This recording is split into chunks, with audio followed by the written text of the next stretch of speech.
pansin sa iyong mga kapaligiran.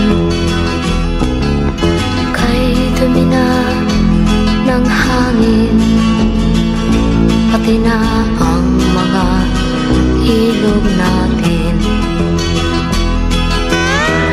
Hindi nga masama ang pag-unlad, at malayo-layo na rin ang ating narating.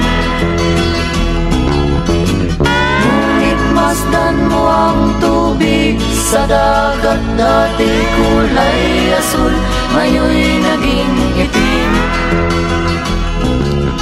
Ang mga duming ating ikinalat sa hangin, sa langit